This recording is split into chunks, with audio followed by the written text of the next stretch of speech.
Praise be to God, my brothers and sisters. I take this opportunity to talk about the first anniversary of our church. My name is Benon Webare. I work as the administrator of the church. I thank God for this moment, because when you have gone through the kind of stuff that we have been going through and you reach such a moment in time, it is something to really be very proud about.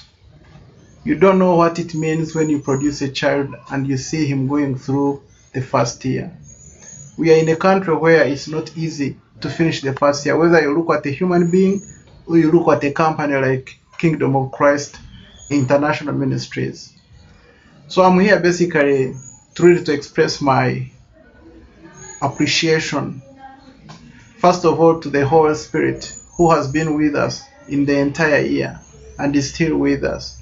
And we know that he has really done quite a lot for us. There is nothing that we can do without him. Everything that we do is the power of the Holy Spirit. That's basically how we have managed to come this far. When I look back in time, on 5th May of 2019, it's not something that really was in our minds that we could come this far. When Pastor Elijah Bingana came to me and said, "You'll be the church administrator," I have been talking to my Holy Spirit, and he tells me, "You'll be the administrator." It is not something that I could ever imagine that would happen, because I had never been in anywhere near church administration. To be very, very honest, it was such a groundbreaking situation. When he told me, I was like, "Are you really serious? Have you really thought about it?" Because I really don't have any experience in church matters. I had just accepted Jesus Christ as my personal savior, but I hadn't really grown in the spiritual sense to really reach a point where I could really imagine myself being an administrator. But he tells me one thing as my senior pastor. He told me, what matters is not what you have studied in class. It's not what you have been doing at your place of work. All that matters here is your personality. All that matters here is you to accept that here I'm in a different situation, I'm in a different world, and the Holy Spirit is taking charge of my life. And I said, okay, I'll take it up. So here we went, and the first thing was to have a meeting of the people who had accepted to be founders of the church. And we held a meeting, and it was such an exciting moment to see so many believers come together. We were about 25 of us, talking about how we could start the church. And I was already administrator at that point, but I kept on imagining, how does this work? How will I work as an administrator here?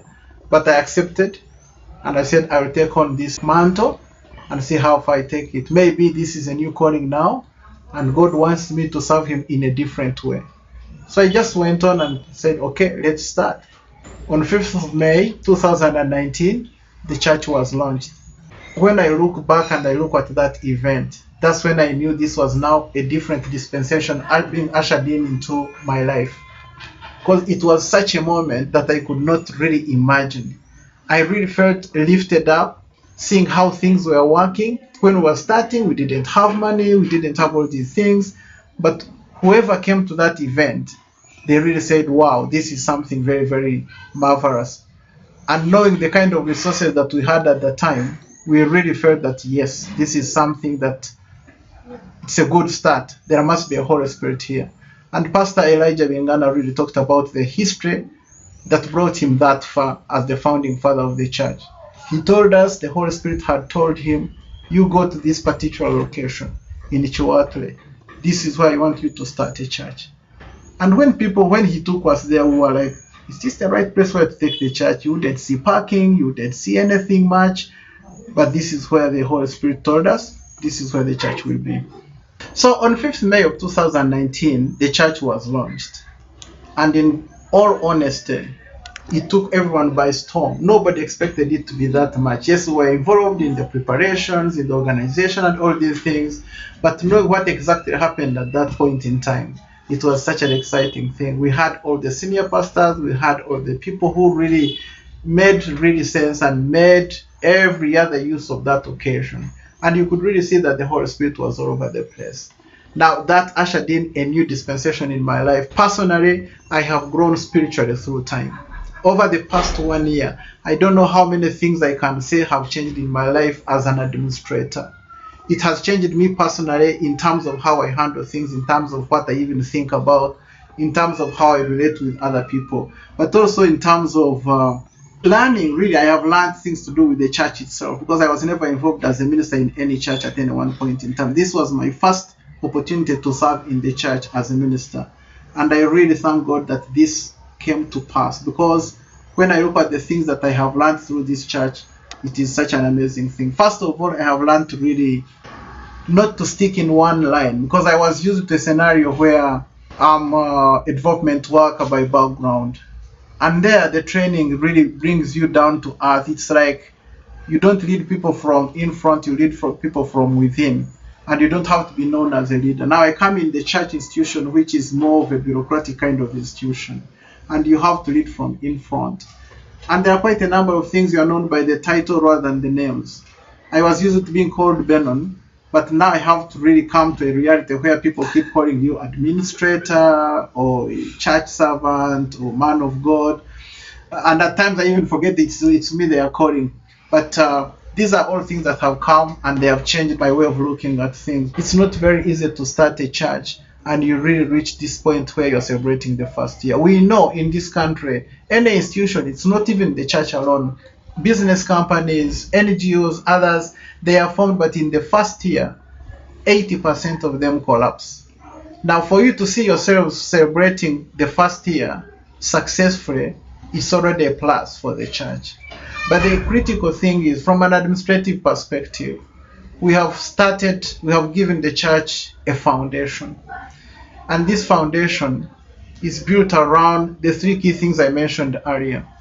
One, our belief that there is a God who brought us in here, and the God who is ahead of us, clearing the way for the church. He's the one cutting all the barriers that are in front of us. And the second thing is to know that the church as an institution needs to be protected. And it is all these things that we see in the context of Uganda. There is a lot happening, a lot of negativity being put across in the media, within the people, the kind of stories they share about the church. There is a lot of negativity that has been really put across out there, and many people come across as being very negative. Now, one of the key things we have tried to really put to institutionalize in this church is to make sure that when people come here, we really stick to ethical practices. And one of the key things that happened when we started the church was to have a ministers' conference that focused on ethical conduct, a ministers' conference that focused on the roles and responsibilities of each and every minister in the institution, which is very, very key for people to know what are their contributions, what are their accountabilities, who matters in our service here. So we have tried to institutionalize ethical practice in the institution. And right now, as we talk, within the first year, all the ministers that have been put in place, they know their roles, they know their responsibilities, they know the code of ethics, they know the belief system of the church, the value system of the church, and those are very key accountabilities for each and every minister. If you digress from there, there are mechanisms that have been put in place to ensure that we all come back to line and we serve the God that brought us to Kampala Kingdom of Christ International Ministries. So we really feel very, very proud that we now have all the mechanisms in place, all the structures of the church in place, and it's much easier to administer the church when you have these kinds of institutions in place. The second thing is the congregation that has been very, very supportive and has been growing by the day. Every other day you go to Kampala Kingdom of Christ International Ministries, you find a new member who has joined the church. And as we talk within the first year, we are talking about over 150 members. There are many more that come for different services, but those we know consistently are with us in the church and we can count on them as members of the church. They are over 150. And many pastors who have come and visited the church, they'll tell us, how did you make this happen? Because in the first year, they don't expect that you can have such an institutionalized system in place. You have such a big congregation in place. You have the church structure already in place. You have built the structure. It is still not a permanent structure, but it's a structure that can accommodate 150 and very, very comfortable. And all these have been done by members. We are really grateful to the Holy Spirit. We are grateful to the congregation members. We are grateful to the ministerial community who have really put in a lot to make sure that the church keeps advancing on everyday basis.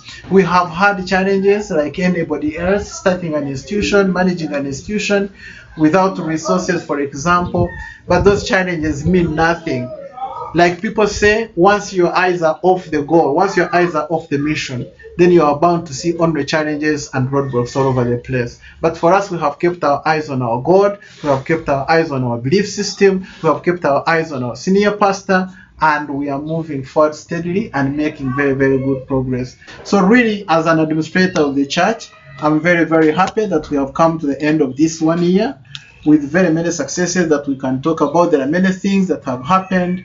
We are finalizing the end of year report, which is narrating the entire story and is really bringing out the kind of things you wouldn't find in any institution. Everybody is really proud that these things are happening. So we look there into the second year with very, very high optimism, with very, very high energy, and we know so many things are going to change. Many people have been baptized at the church. Many people have accepted Jesus Christ as their personal savior.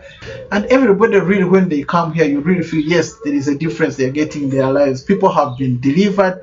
So finally, I want to express my appreciation to the senior pastor who has led us with courage, with determination and faith, and even instilled in us that aspect of faith, which is the strongest thing that we need to really move the church forward. I thank the members of the congregation who have been there in all situations. They don't come with all sorts of other minds. They come ready to see their God. They come ready to see the difference in their lives, and that they have seen. Because when we were starting the church, our senior pastor said, I have come in this place to make a difference by the power of the Holy Spirit. And it has made a difference. People come here, they get all the services, and they really believe, yes, there is God in this place.